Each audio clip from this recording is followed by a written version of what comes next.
nagsimula lang na gawin ang isang libangan. Ngayon ay nakatutulong na rin sa kalikasan. Siya si Tatay Marlon Paraino ng Santa Ana, Manila na namimingwit ng isda sa Ilog Pasig.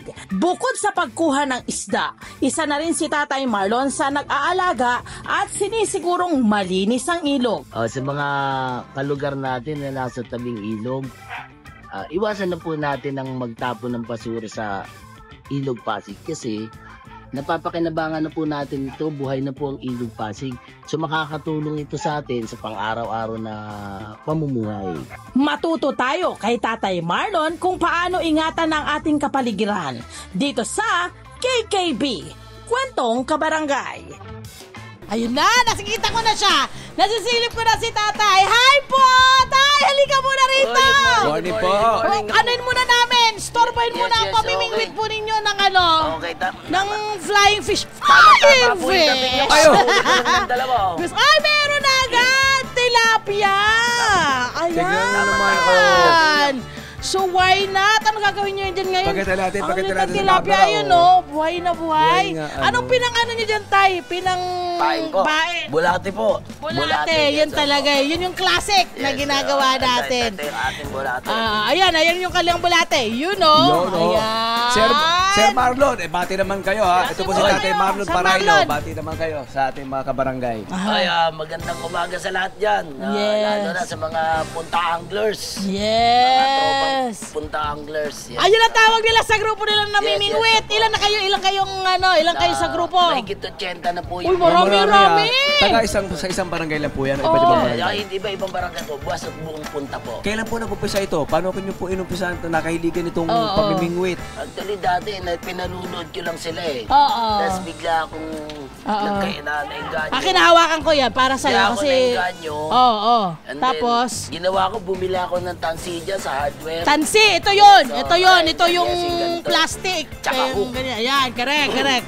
Tapos? Bote ko lang yung dinikit ngayon. Yun yung ginamit ko, bote-bote lang muna yung gamit ko. Wala pa akong rat. Ito ay upgrade na pala ito. Upgrade na ito. Ayan. Paano nyo po nabuo itong grupo po ninyo? Nagsama-sama po kayo? Paano po ang ginawa ninyo? Kasi dumami na yung community ng nung mga anglers dito sa punta. So, napagkikwentuhan lang namin bakit hindi tayo magtayo ng isang grupo para maski pa paano, kumbaga, makilala din yung punta na marami na rin namimingwit. Correct no? Kasi kung tutusin itong Ilog Pasig, marami kang mabibingwit na isda rito. Ano po mga isda? Ano nakukuha natin? Ito po. Bukod dito sa tilapia. Tilapia, kanduli, dalag, hito, krindori.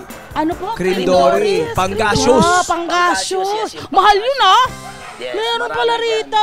Okay. Tuwing anong mga araw po kayo namimingwit? May oras ba? May perfect ba na oras or araw na kailangan mamingwit kayo?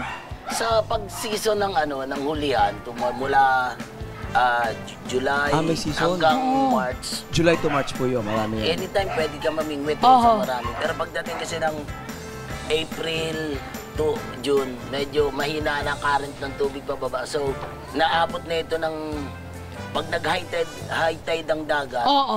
So, umaakyat na dito yung tubig. Bumabalik yung tubig alat. Yes, ay, di ang pala to? Namamatay na ngayon yung mga isdang tabang.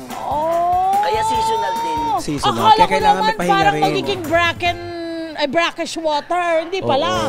Mamamatay pa na. Kaya meron din panahon para pagpahingahin sila para dumami rin sila. Correct. So, kayo po nakikita-kita rito. Ano po, itong kailan po, anong oras hanggang anong oras? Minsan, umpisa ng umaga, uuwi ng tanghali. Tapos, pagkakain-kain lang ang pahinga, balik na naman. Ito po nga inyong nabibingwit. Siyempre, kinakain niyo po. Yan na po yung inyong pangtanghalian. Inuulam ito. Yes, inuulam to. Marami dyan bumibili ng huli. Bumibili. Magkano nyo binibenta? Binibenta rin yan.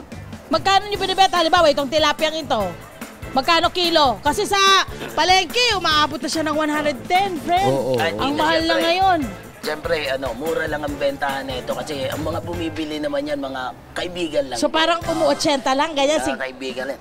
Oo, 100. Ay, wow. Ano yan, nagkakaroon po not kayo sa bawat araw na halimbawa parang friendly na competition o paramihan tayo ngayon ha? Yes, May competition kayo? Nagkakaroon kami Ah, meron silang meron. competition. Competition. Paano po? Ano po yung parang competition ninyo? Tag dito, pag dating ng December, Oo. so nagkakandak na kami ng solicitation yan. Tapos Yan, yung mga officers, no? And then, doon na kami magpapa-tournament pag nakalikom. Anong klaseng tournament po yan? Paramihan ng isda? Para palakihan ng isdang makukuha? Paano po? Papigatan? Pa ilang kilo? Ganyan po ba ang labanan? Unang category niyan, yung first catch na tinatawag. First catch.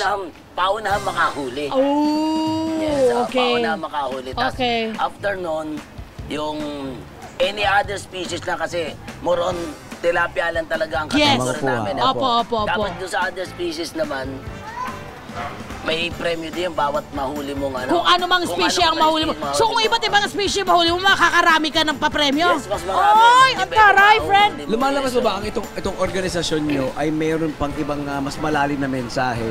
Kasi di ba tayo nasa Ilog Pasig?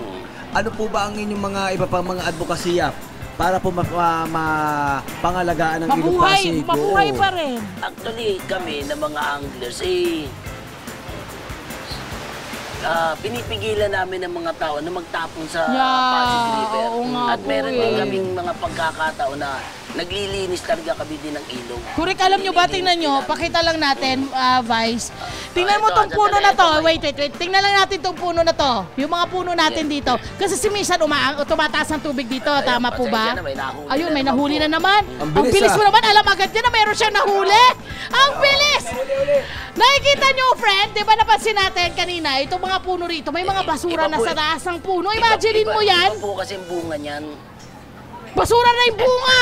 Ay, kailangan na syempre Yan linisin. yung- Pati yan sa yung- puno yan talaga yung isa naman sa ano, mga ginagawa ng basurahan. Ginagawa namin ng paraan na iwasan nila magtapon sa Kasi ilog. nga ayan na, Yes, 'di ba? kasi dampa. Na nagkakaroon na ng mga basura. Syempre, tama Kasi yung napakalinis na po ng ilog natin. Oo, tama na yung kasabihan na ang basura mo babalik din sa'yo. Kaya ayan, tinan mo. At ngayon, sir, ito bang tubig ngayon ng Ilog Pasig?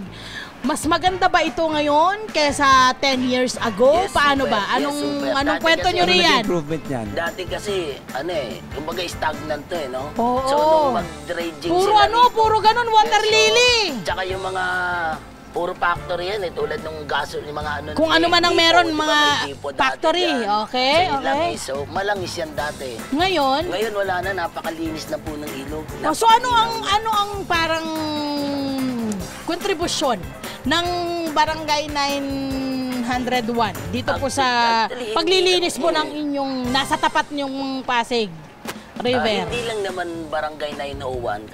Ang miyembro kasi namin is buong punta, no? Oh, that's iba-ibang good.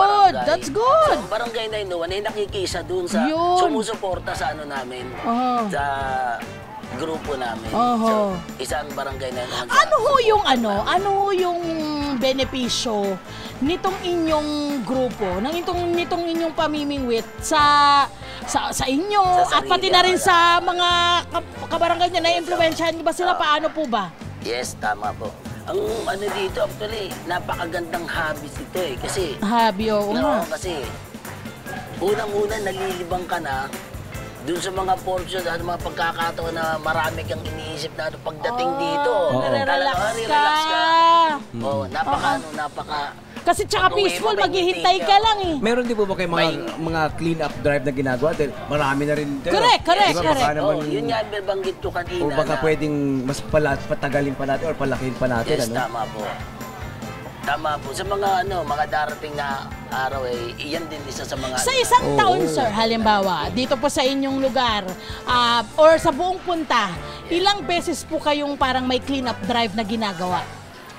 So, minsan isang beses pa lang kasi minsan busy rin ang mga May mga kasama trabaho namin, din kasi sila. Oo. Pero parang kung gaano kami mag-conduct ng tournament, so mga ganun lang din. Ang inyong So, pagki-clean up. Sana Sa mas ngayon, mapadalas, yes, ano? so, Sana mas yun mapadalas. yung plano namin na itong mga susunod na na talagang paglilinis ng ilog ay gagawin namin. Yun. Pero siyempre, kailangan makisama din muna yung mga nasa paligid. Yes, At maraming residente. Mga Kasi residente. yun talagang contributor, Kasi, malaking sa contributor. kanila nagmumula. Maaari po ba Yes. sumali pa yung mga kabarangay natin? Ano ba Oo. mensahe nyo sa ating mga kabarangay? Oo, correct. Tungkol sa pangangalaga din ng Ilog Pasig. Ayan. Ayun. Sino gustong pwede pa pong sumali? Ay, sa Sa inyo? grupo na. Oo. Ayan. Actually, open naman yan sa mga taga-punta lang muna kasi bawat lugar naman may kanya-kanya silang Grupo. Grupo. Opo. So dito naman sa punta, open naman kami doon sa ng miyembro. Mensahe nyo sa ating mga kabarangay tungkol sa pag-aalaga po ng Pasig River. Ayun. Ito lang masabi ko. Iwasan natin magtapon ng basura sa Pasig Ayan ha, River. No? sinabihan na kayo ha. Iwasan nyo. Diba? Yes. Tignan nyo naman itong mga po. Yeah. Tignan nyo naman itong mga puno nyo. Tama ba yan? Tama ba yan gawing bunga Siguro ay ito basura? yung no? Ito ba ay Pagka yung sa Pasig. nagbaha? Kaya dyan napunta o mula sa Hindi. tinatapon? Mukhang tinapon yan. Ah, Kasi nung tinatapon panahon ng yan, pandemic, ala. Siguro panahon ng pandemic, so medyo Okay. hindi masyado nakakalabas ang tao. Pero yun nga, para kailangan natin ng tamang sistema ng pagtatapon po ng ating mga basura. At tandaan ho natin, Hindi tinantanan ng ilog, hindi rin tinantanan yung mga puno. syempre yung pag may maraming basura, sakit po ang kasunod niyan. Correct. Diba? Oo. So, kailangan po So, natin baka mawala alagaan yung ang isda ating mga natin. sarili. Yun, Yun na, yun isa pa na. yun. Oo. Isa pa yun, paano Alagaan natin ang ilog. paano dadami yan? Wala kayong Kasi pagkukunan makakain. may isda na ang ilog. Buhay Yun. na ang ilog natin. Di tulad dati, patayan. Oo, kaya pangalagaan natin ang Pangalagaan gusto. natin. Ganda! Eto na. Hello po mga Kanet 25! Si Kuya Tony Pet po ito mula sa Love, Tony Pet and Everything. For more Love, Tony Pet and Everything updates, just click on our subscribe button and follow us on our Net25 social media pages at Net25 TV and at Net25 Entertainment Facebook. Magkita-kita po tayo!